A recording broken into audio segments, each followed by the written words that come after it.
3 आदमी अचानक बाहर आए और मुझ पर बंदूक तान दी। मैं बत्तखों को खाना खिला रही थी। उनमें से एक चिल्लाया, जमीन पर लेट जाओ। इससे पहले कि मैं कुछ समझ पाती, उन्होंने मुझे पकड़कर नीचे गिरा दिया और मेरे हाथ बांध दिए। मेरे दादाजी ने पहले ही मुझे चेतावनी दी थी कि हमारे खेत के पास एक सैन्य बेस है जहाँ नए सैनिक ट्रेनिंग करते हैं। उन्होंने कहा था कि विलो पेड़ों की लाइन के आगे मत जाना, लेकिन उस दिन मैं तालाब के पास ही थी। फिर भी सैनिकों ने मुझे सरकारी जमीन पर घुसने वाली समझ लिया और बार बार कहती रही कि यह मेरे दादाजी का खेत है। उन्होंने रेडियो पर मुझे पकड़ने की खबर दी।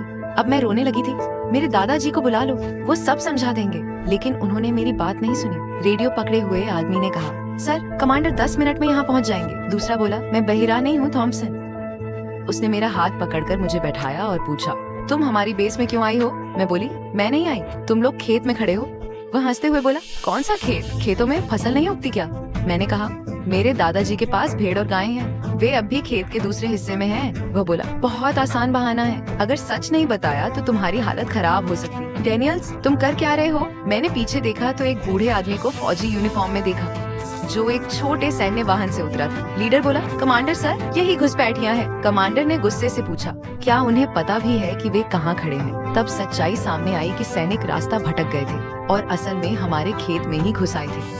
अब मैं और मेरे दादाजी अक्सर चाय पीते हुए उन सैनिकों को खेत में काम करते देखते और हंसते रहते हैं।